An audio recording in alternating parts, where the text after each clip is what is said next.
Hello, it's enough to keep going. Episode 41 of Gamer Grown-Ups Who Game. So, I am SwissGuard, your host, and I am joined tonight by two of my good friends, DBqHams. When I grow up, I want to be DB. Oh shucks. You've got that's. I guess I shouldn't be too gracious because that just means that you've acknowledged that you're a lot younger than I am, and now we're stuck with that. So yes. So while you may be the grown up who games, I guess that makes me the old man that games as well.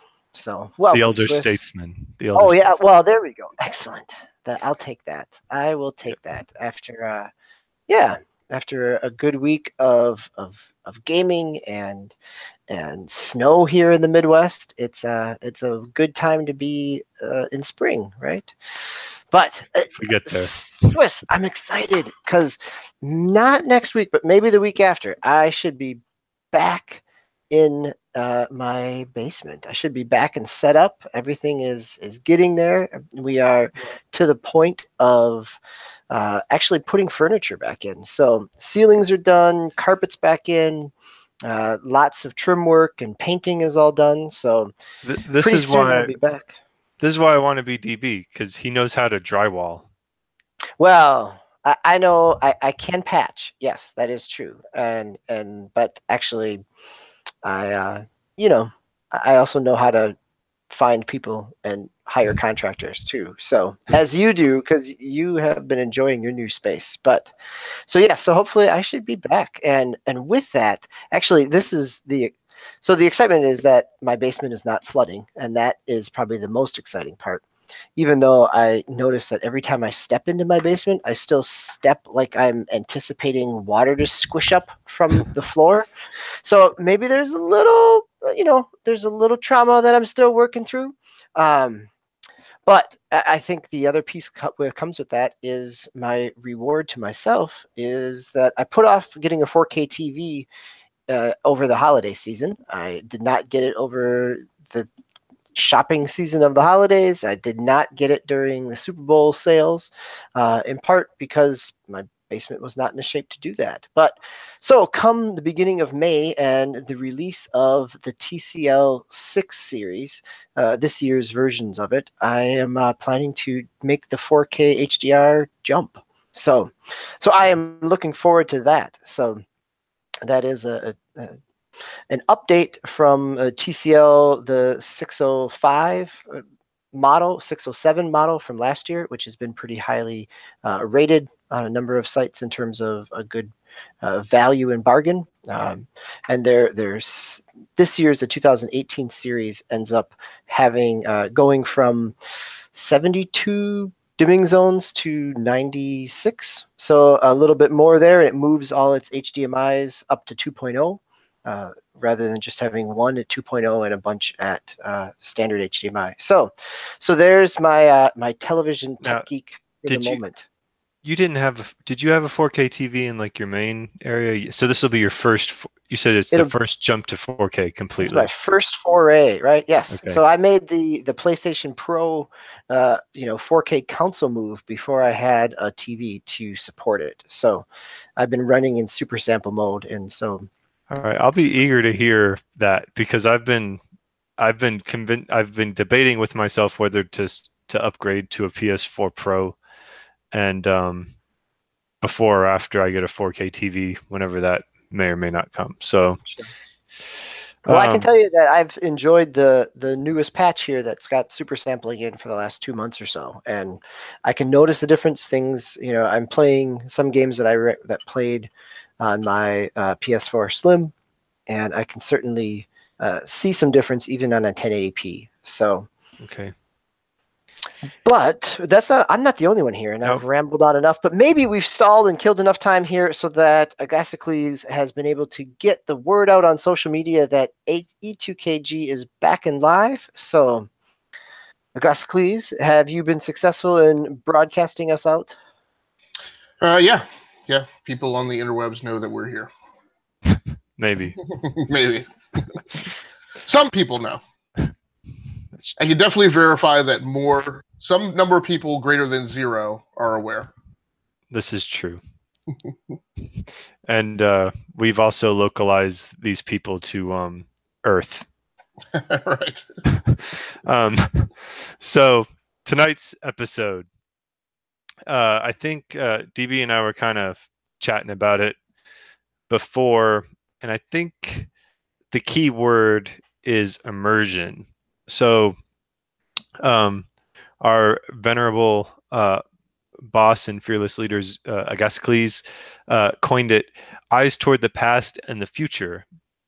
And we want to take a look at some retro gaming and then kind of look ahead to how gaming may evolve down the line. As DB mentioned, the past few weeks, he's been tinkering around a bit with his VR set on the PlayStation. And so that kind of, and he also had the Raspberry Pi. So that kind of set the stage, I think, for tonight's episode. So we don't want to just kind of chat about what we think should come down the line or what we like about retro gaming. We kind of want to look at it in the cohesive manner. So how do these games grab us? We're going to start by looking to the past. So retro gaming. As DB mentioned, he has his Raspberry Pi, has a lot of games. Agasicles has, I think, the Retro Bit Arcade recently. So both of those are means by which we can play past games. I still have old school, cartridges and my CRT TV, and every now and then I like to pop it in. But as Agasicles kind of pitched in the pre-agenda, why do we play these retro games? What is it that grabs us? What provides that sense of immersion and connection with the game? Are we just doing it for nostalgia? Are we actually playing them for the art, for the experience? So DB, I guess we'll start with you with the Raspberry Pi. And I know you said you built it with your son. It was kind of a project. Have you found that it's become an actual game platform, or is it still kind of a novelty for you?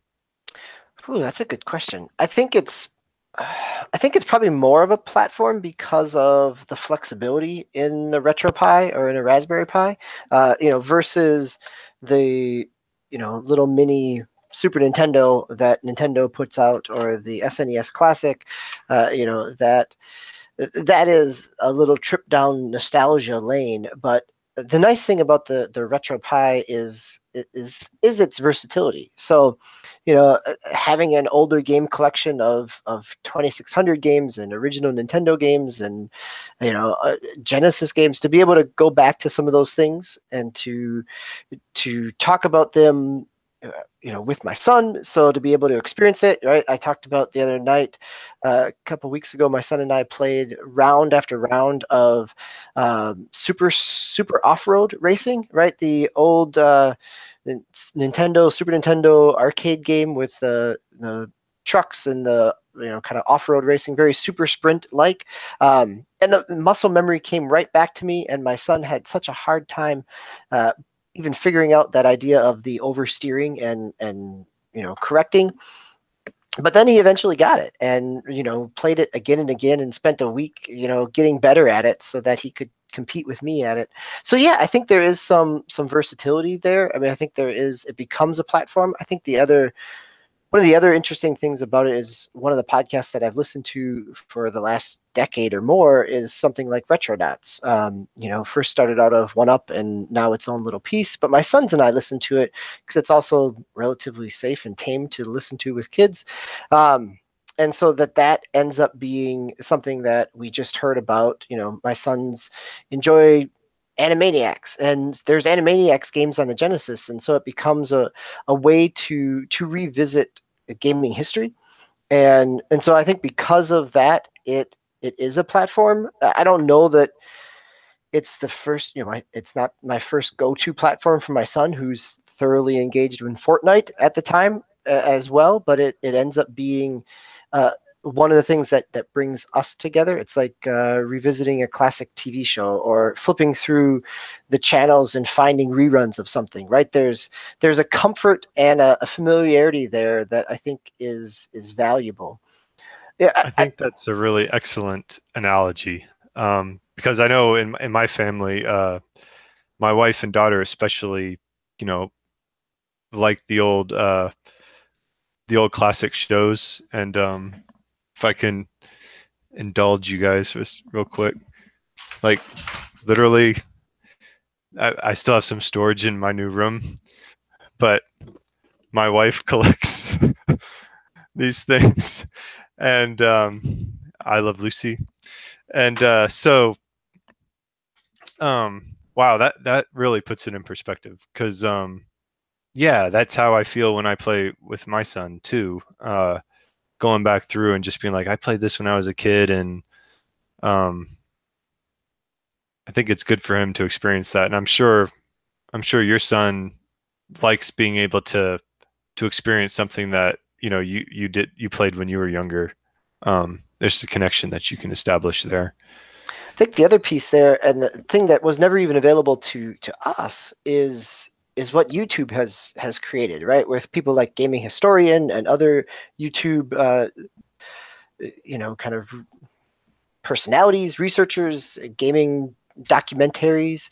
That idea of lesser known games, the things that I didn't even know existed because it never showed up at my local video rental store, and that they know the.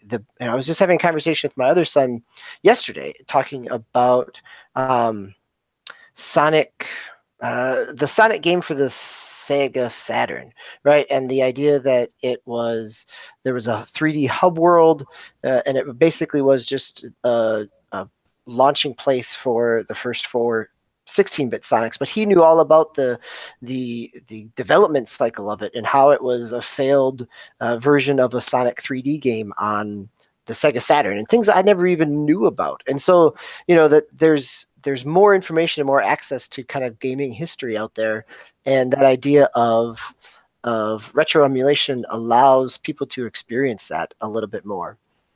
But that's the way I've been approaching it. But Agasicles, earlier this year, you kind of went down the route of walking through gaming history, not necessarily as a reflection, but as a journey forward, right?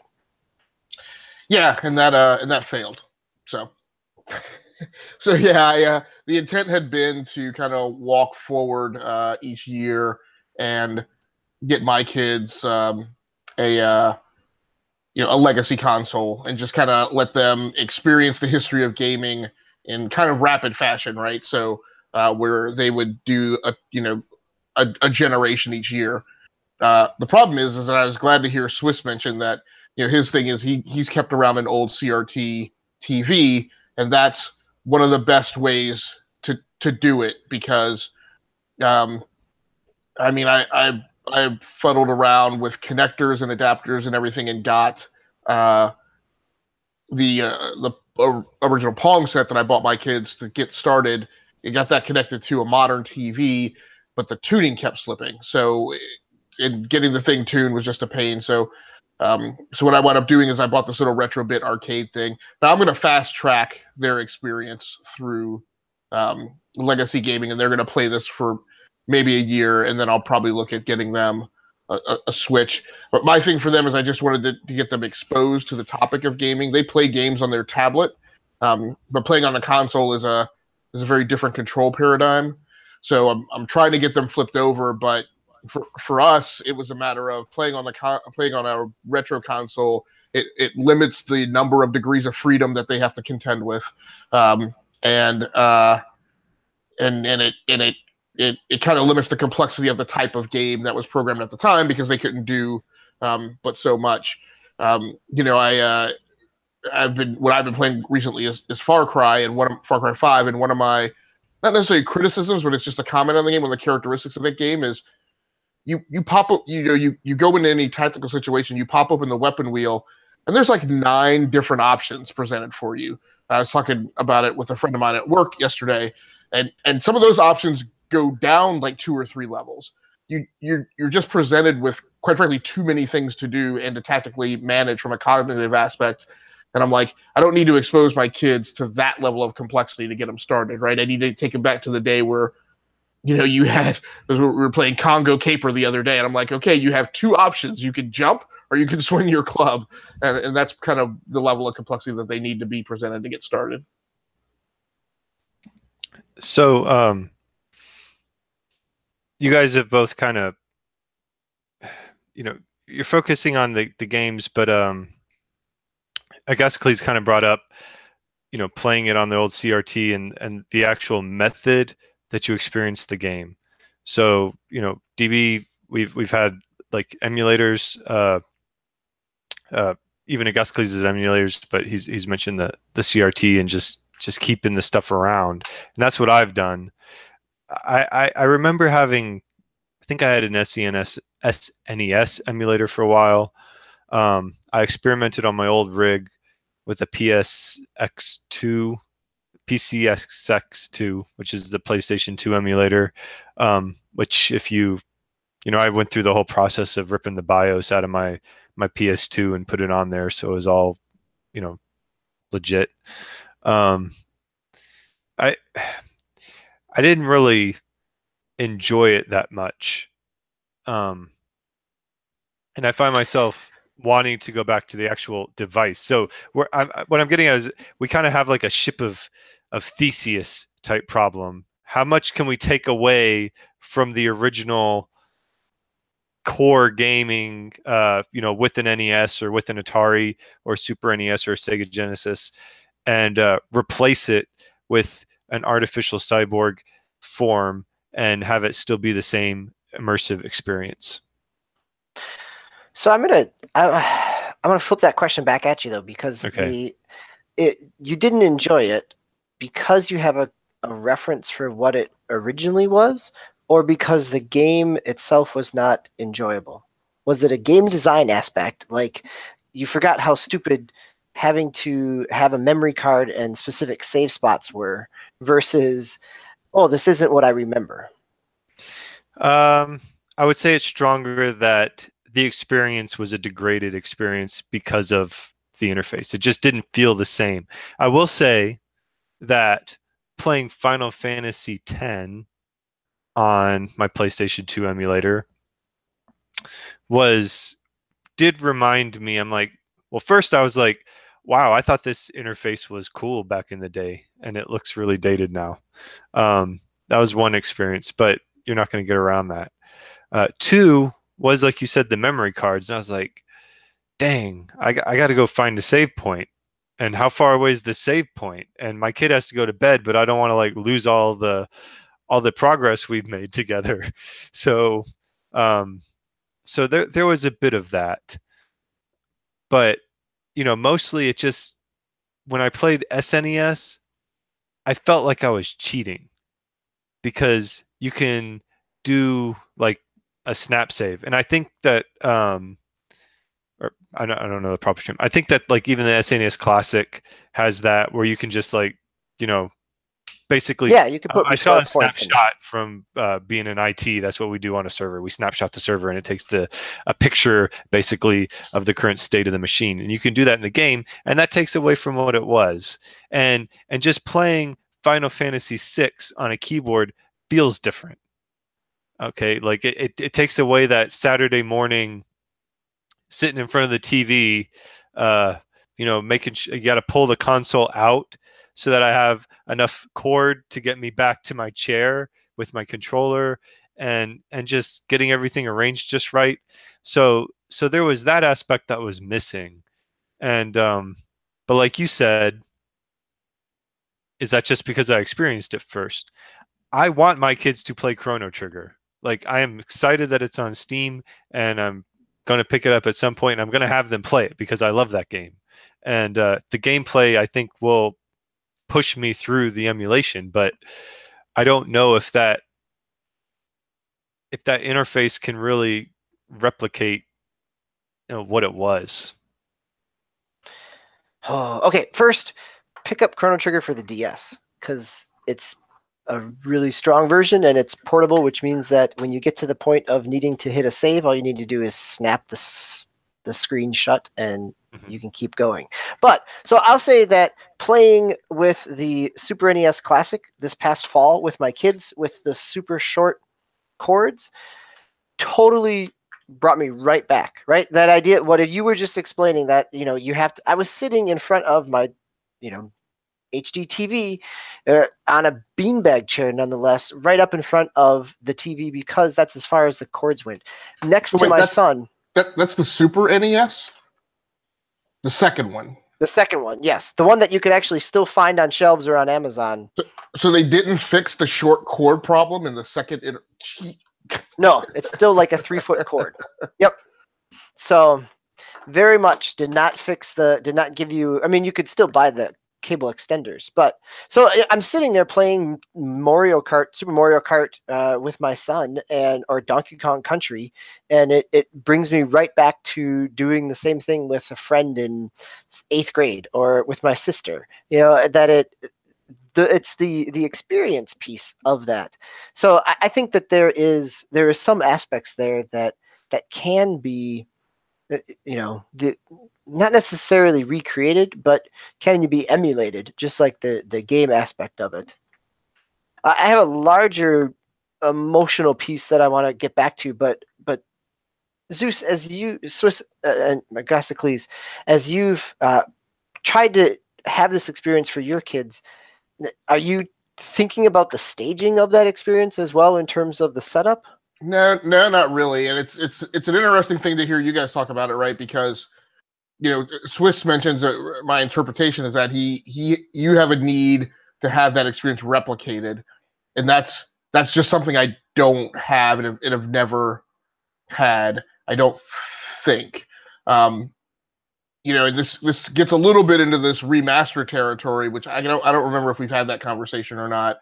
But like, I don't need the inconveniences of the past replicated in my legacy nostalgia experience, right? Like, I don't need the short USB cables. I don't need the bean bags. When something makes sense, it needs to be implemented. I don't. Right. So I wouldn't have a problem if I bought a mini console and there was like a pause button in a game that historically didn't have a pause button, because pause buttons make sense today. You know, I don't have a good retro analog, but playing Burnout Paradise, right? I was very frustrated that that there's no dropping a waypoint, right? You can go around the screen and see where you need to go, but you can't just drop a waypoint and get a thing on your HUD to tell you where you're going. And I'm like, don't remaster stupidity. Don't remaster bad design.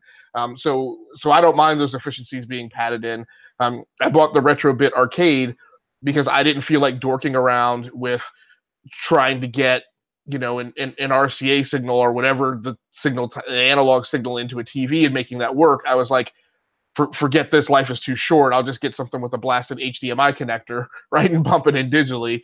You know, by the way, if I want, that enables me to capture it and live stream it if I wanted to.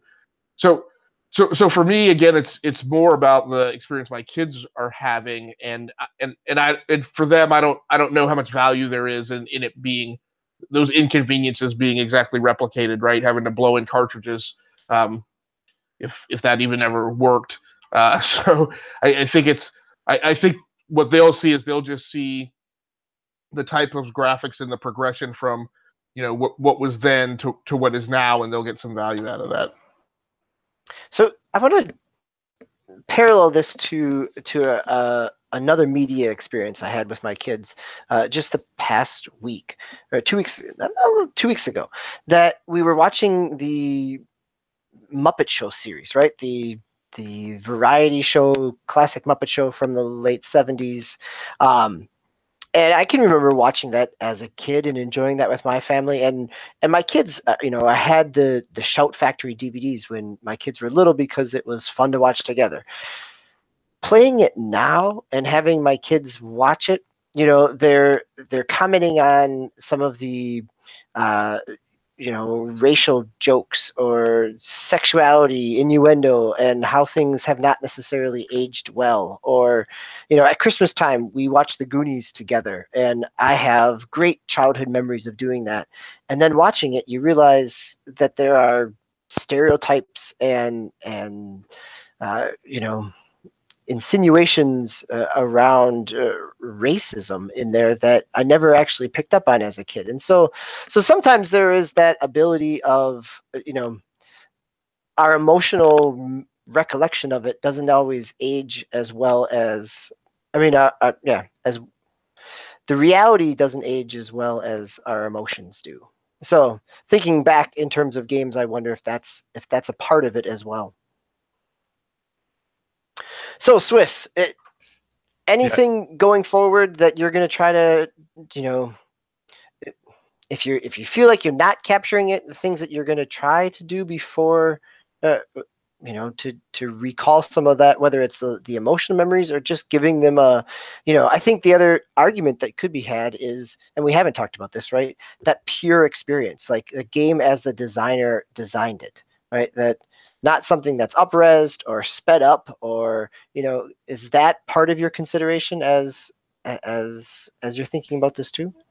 To a certain extent, yes. There aren't very many games that I actually am thinking, man, I want my kids to experience like I did.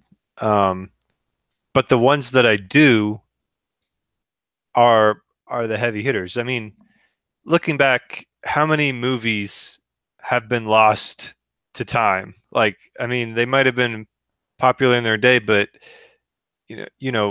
what do we talk about?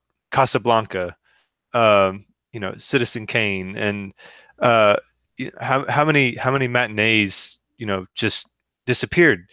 And so as time goes on, I think we're going to kind of, with retro gaming, see and understand which ones have artistic historical value, and hopefully those can be maintained.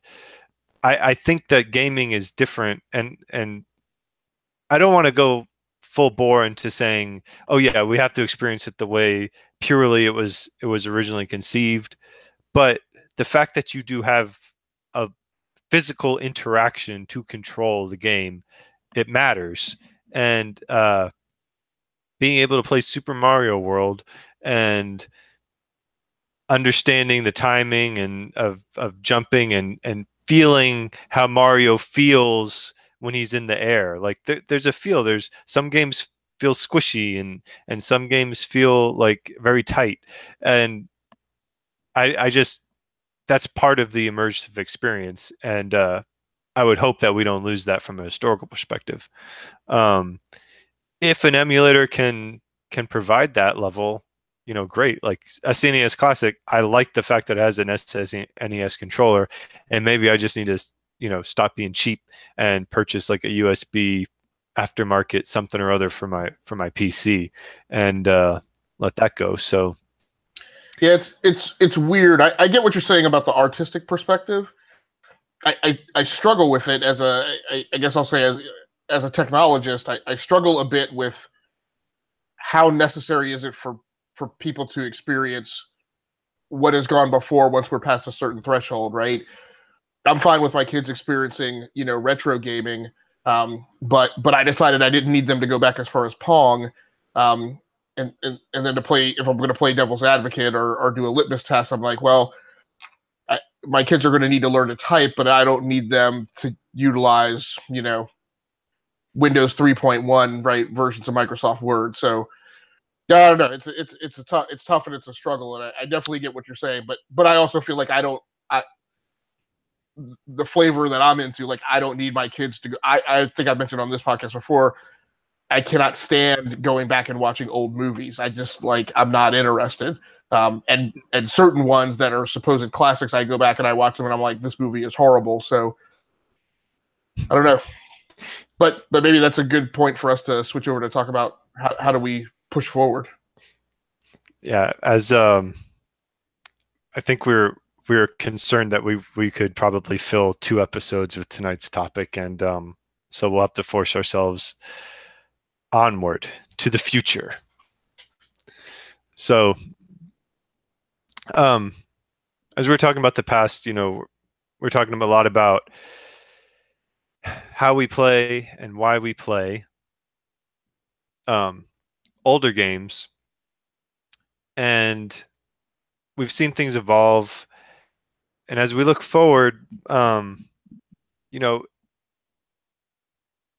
guess we're kind of just going to muse a little bit about how we see future consoles and future generations of games, how they will capture the attention of audiences and of players, and provide a level of immersion.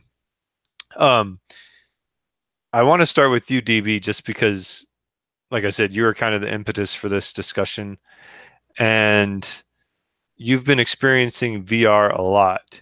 And I've always kind of felt that it was a gimmick, kind of like 3D TVs, and that it wouldn't really catch on in the consumer, to consumers at large. But seeing you discuss it the last couple of weeks is starting to change my mind a little bit. So with VR, do you believe that we're on kind of the cusp of maybe not like a full-on revolution in gaming? We're not. I understand we're probably not going to change everything, but do you see this as like a level of immersion that's going to be here for the long haul moving forward? Oh, it's hard to say this without a smile, right? But I think that I am more and more a VR believer the more that I play. And I mentioned this last week as well, right? I'm thinking about what comes next in terms of the games that I'm interested in. And to me, that's not necessarily just prettier graphics, but it's a new gaming experience. And so that new gaming experience could be a better evolution of procedurally generated worlds, as No Man's Sky continues to evolve. It could be more complex AI and a character narrative that adapts to us as we storytell, a Mass Effect that actually isn't just a branching path that's predetermined, but that could adapt AI-wise, or it is the immersive experience that is VR. I mean, to me, those are new experiences that gaming can offer, rather than kind of they're revolutions versus evolutions of a concept. And I think this is why my gaming experience request for last week was to give me a big, full, meaty game to dive into and see if VR really just works as a as the parlor trick, or the spot in the mall to play around for a few minutes and then keep going. And so far I would say, I guess realistically I would say, and I'll cede this to Agasicles, is that I don't think the tech is there to make it the full revolution. That whether it is the hardware aspects of what easily accessible VR kits look like in terms of PSVR, or it is the high-end graphics and room setups that are needed for a Vive Pro and the $1,000 plus price tag, right? That I think at some point technology continues to curve, and it becomes more accessible, more compact, more doable for a common audience to quickly flick up, just like it is to turn on a classic gaming console. All you have to do is make sure your power is plugged in and you turn the on button and you get ready to go. So I think that's a piece. Right now, playing in PSVR, last night I played Resident Evil 7, and it was an amazing, intense experience that my heart rate was totally different playing it in VR than playing it in a regular game setup of just the controller in hand and staring at a TV screen with the world around me. But I also, it looks like I'm playing a game from 2003, or the textures are flat and things are relatively, I'm trading off quality for a different type of quality experience. I'm trading off graphical quality for immersion quality. So maybe that is the future. I think it could be. I think if the tech can't scale and it doesn't become easy to plug in and turn on, and it becomes a cumbersome, setup, I don't know that it ever really receives big adoption.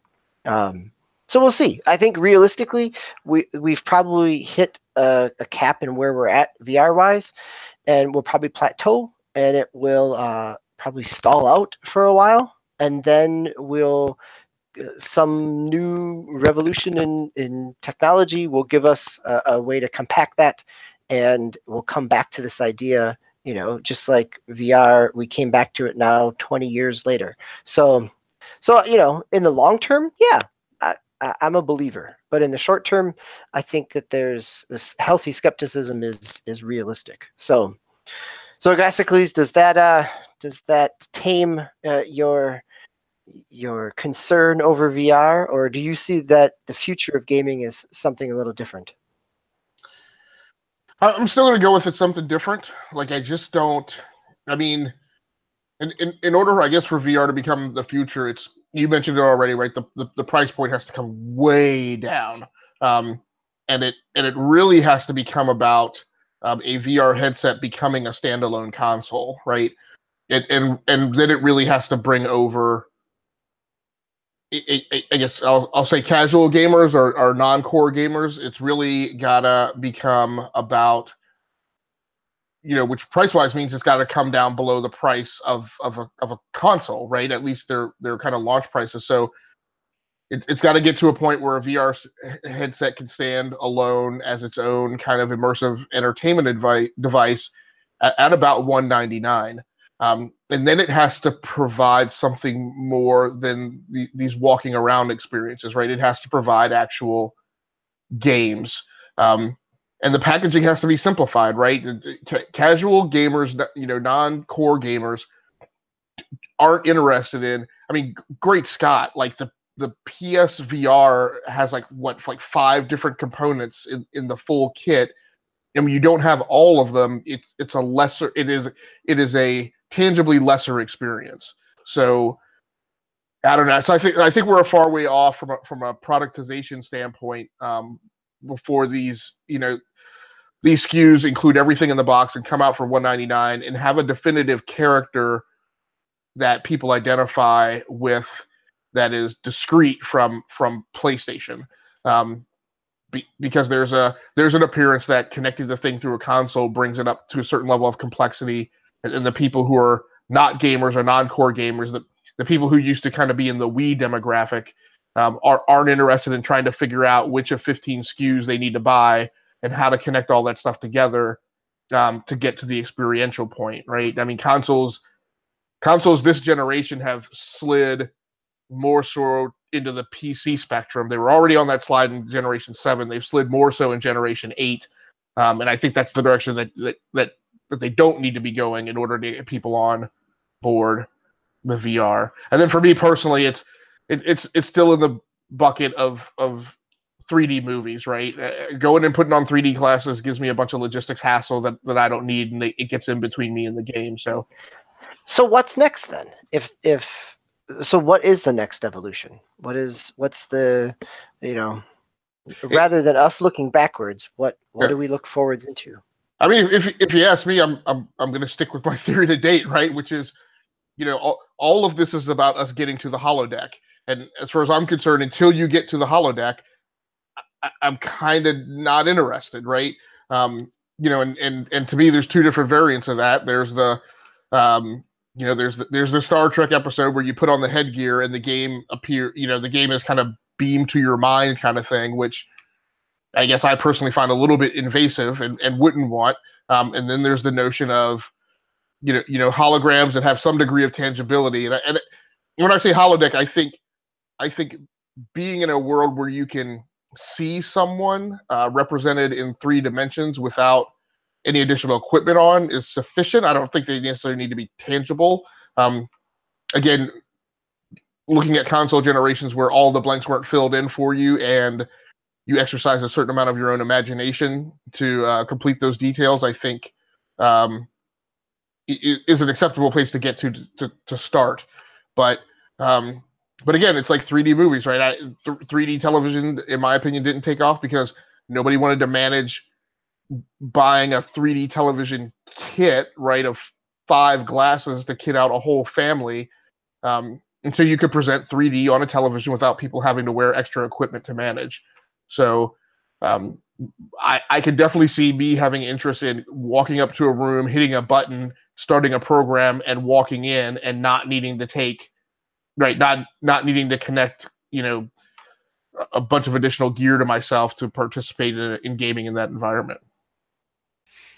That's really, really far down the line, though. So in the near term, what you could experience, I mean, do you think that something like that could happen in our lifetimes? I'm going to say yes, because we can. I was just spooling this in my head today about how societally change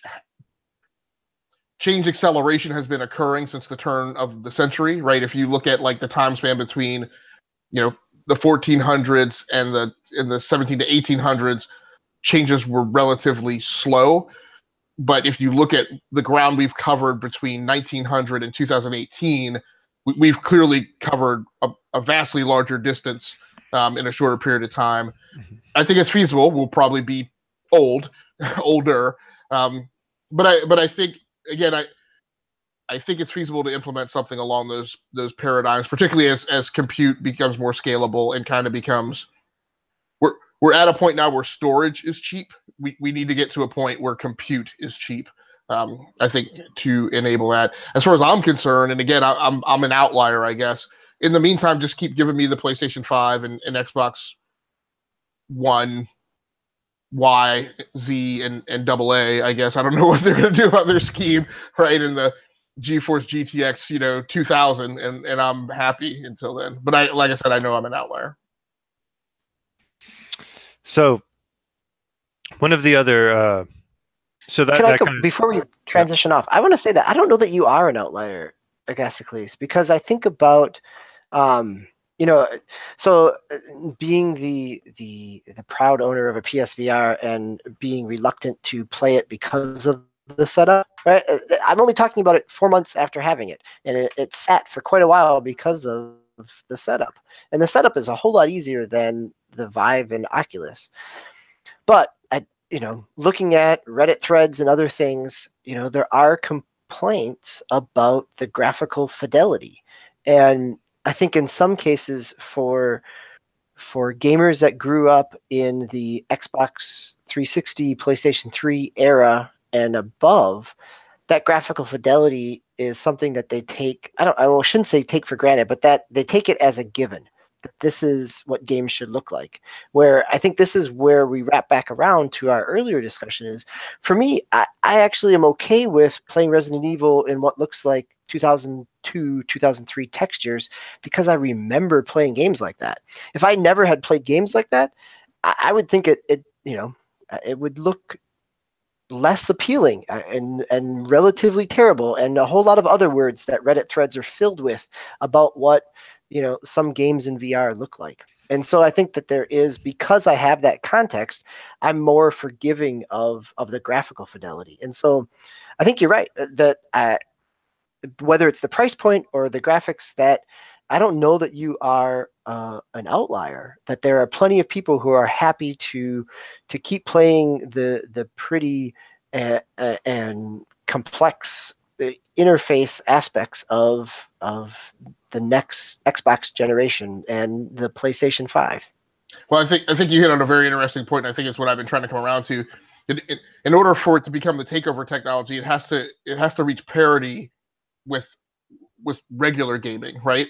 And the question that always comes up for me when you guys or other people or whoever keeps coming back to me and asking me, am I going to get on board with VR? The problem is that every VR experience that I can think of is something less than Far Cry 5, right? Or Project Cars 2. It has to hit a point where there's a demand signal for me that is equivalent to those experiences or greater, and really needs to be greater because, again, there's logistics hassle involved. And so I'm like, we go back to this, effort in, entertainment / fun out ratio. And it's like, why would I go through that if my fun quotient coming out is going to be less than just hitting the button on my PlayStation 4 Pro, right, and playing Far Cry 5. So yeah, I think you bring up some really good points as you talk through that. I wanted to bring this around to nostalgia, and I had kind of some thoughts formulating, but it's kind of late and it's a bridge too far, so I'm going to pivot to the last little piece of this, which is games as a service was kind of put out as another, I guess, very near term. And so we've been talking a lot about the actual hardware experience, and we haven't talked that much about the software aspect. So, you guys have been talking, we need to make it easy for the consumer. We need to make it easy for the consumer. And for me, I remember going to Blockbuster as a kid and having to find a game or find a movie and then take it home. And you had to make sure the tape was rewound and everything. And, so then DVDs came out and I'm like, yay, you don't have to rewind. And then, we get Blu-rays and it's increased in graphical fidelity. But some of us have been willing to have that drop in graphical fidelity, via streaming, just for the convenience of it. And, we gain much vaster library and ease of use, because all I got to do is pop it on, open the Netflix app, and boom, I have access to tons of entertainment.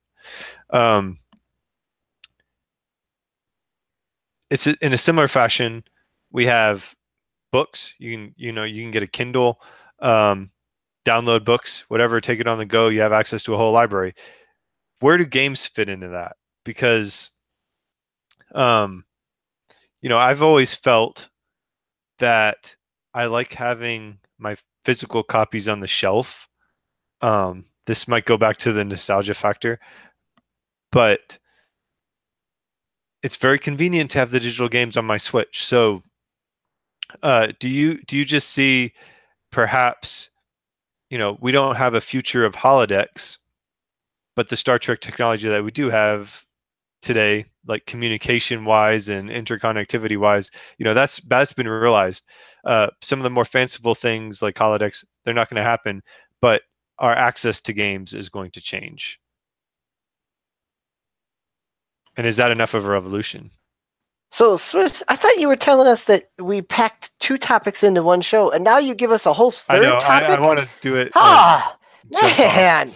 So I'm going to say a few quick things, and then I'm going to kick it over to Agasicles, because I think this could be, this is easily a topic, and I have, as a subscriber to EA Access and Humble Gaming Monthly, I am interested in what this model brings, but what I don't know is that the long-term financial viability of this model. I think that is probably the same is true for Netflix, right? How much are they investing in to get big name actors and to invest in series, and where their profit margins are? How many subscribers do they need to sustain and continue to grow in order to sustain their? Let's narrow the question down a little bit then to get to our topic of the night, which is immersion. Does a holodeck would increase immersion? Like if we can realize it in the way that Star Trek presents it to us in our imaginations. Is it games as a service? Does that enhance immersion? Or does it just make us commoditize games to such an extent that everything becomes blah? There's just too much out there. So does being able to have access to any song I want to listen to because I'm in the emotional mood through Spotify help my immersion with music versus having to rummage through my CD to find that one album and figure out which song it is. You know, I think that that's the parallel for me, is that if done well, yeah, it could increase immersion because it makes the barrier to immersion all that more accessible versus having to dig back through, you know, to find the cartridge and make sure that it works and the hookup is all successful. How about So you, you don't- Agasicles? Oh, go ahead, Swiss. What were you going to say? Oh, I'll jump this to Agasicles. Do you think that the media is different enough from music? Like, when we were talking about retro gaming, we were talking about nostalgia versus kind of completing it. Like, we're just, okay, we experienced the game a little bit, but were we really playing those games? Am I, you know, I've played Super Punch Out, but I haven't, or Mike Tyson's Punch Out, but I haven't really played it to beat it again. I've just been like, oh yeah, I remember this. This was fun. With games as a service, you know, to me, like, it waters down. Like, there's not going to be these 80-hour epic games anymore. Is it going to like make everything too bite size? I guess is what I'm getting at. I mean, I definitely think that there's a play in games as a service. There are conveniences here, right? So, it's conveniences that walk the same path that I walked to convert over to streaming services, right? I was a big movie collection guy, but I moved a lot and I got tired of lugging all that stuff around. And then one day I asked myself, I was like, why am I physically and financially paying to store this stuff when I can never scale it? Why don't I just pay Amazon and Netflix to warehouse that stuff digitally on a huge server, and then what I get out of that is choice, right? Now I can pull up that UI, and I'm not limited in what I choose to view, right? Now with music, all of this is going to come around to, I can't say because I'm probably not consistent about it myself, right? I have streaming services, but I don't do paid, and I haven't converted. Music is still a very personal thing to me. I need that. I need my collection on my hard drive. I spend maybe 20% of my time listening to discovery kind of stuff, but I spend 80% of my time listening to my personal collection because that's what I want to listen to. Now, where I really get myself out of the key statistics, right, is that although I'm painted with a software stripe now, in my heart and at my outset, I was a hardware guy, right? This hardware stuff is very personal to me. When you move it all to the cloud, games as a service, you lose your ability to tailor the hardware side of that experience. I don't know how tightly coupled people are. I'm not sure how tightly coupled the current generation of younger folks are tied to that, because they don't have a problem with streaming services, right? Their notion of their music collection is their playlist in Spotify.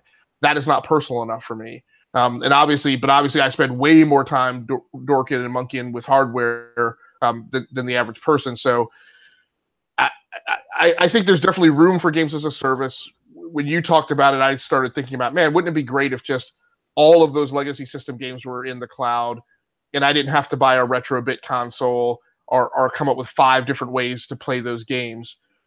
But by the same token, just this week, I agonized over, hey, I think next time around, I'm just going to build a gaming server and have these other workstations in my lab just be clients that connect to it.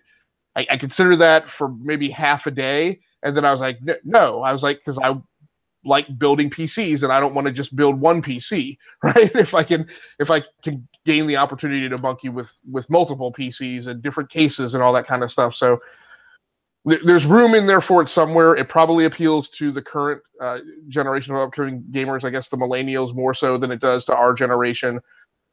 I'm far to the right side with hardware, so it's in there somewhere. I don't know exactly where it lands. I don't think that there's a world in the next 20 years where it's all games as a service. Partially just because, our wondrous commissions, aren't going to bathe the entire country in the bandwidth necessary to even support that type of a gaming economy, and the industry doesn't want to be cut off from those avenues of revenue. Yeah, I'm glad that you guys have been bringing up the practical aspects to it. So it hasn't been, hasn't been in the realm of science fiction. I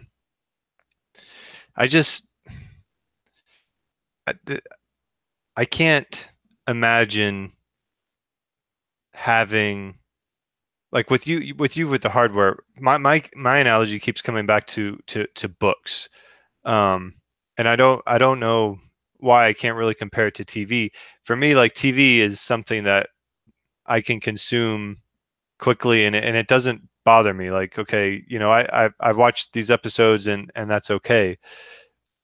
For me, having Lord of the Rings on my bookshelf is that, and I can point to it. And I said, I read that, and I have an emotional attachment to that is very important. And maybe that's why, going back with the retro stuff, I don't want to get rid of my gold cartridge Zelda. I mean, I like how it looks. I experienced the challenge of endless adventure, and it's just there's something there. And you know, I worry that that games will lose that. But then again, like I said, I let that go away with TV. So it's, I don't know. So we have officially come back around to where we started about talking about being old men and gaming. So this is good, Swiss. Well, yeah, this was kind of a bursting at the seams episode, or corralling sheep into a pen that's too small with the dog that's half blind. And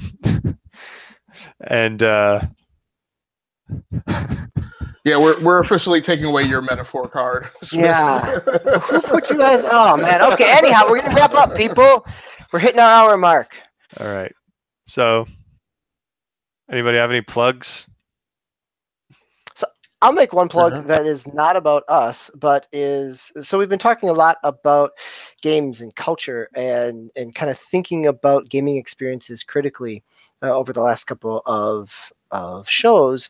And this week, at least for the next 5 days or so, this is the 17th of April, that on the Humble Bundle, there's a game studies bundle. This is MIT Press. I have read some of these in the past. I own physical copies of them, Swiss. I Am Air, the Nintendo Family Computer. A number of these when I was a book review editor for a gaming and education learning journal. I had a couple copies of these as well. So if that idea of kind of the intellectual side of what gaming experiences can bring and the cultural aspects of that is interesting to you, the Humble Bundle's got a great book bundle right now that looks kind of critically and culturally at gaming. All right, that's pretty cool. We also to bring last plug. You don't have anything Agasicles, do you? Other than Thursday's episode? Yep, just come back for the news show, and we are recruiting. So looking for more podcasters and trying to build a stream team. So DM me. We can definitely use more on the entertainment side because we're definitely, I think, game heavy right now. But if you like games, we'd love to talk to you too. All right, so as I said, I'm kind of running on fumes now, and I think it's best that we just wrap this up with DB and Agasicles still have some shreds of their dignity intact. Everyone, have a good night. Thank you for listening. Thank you for watching, and stay safe.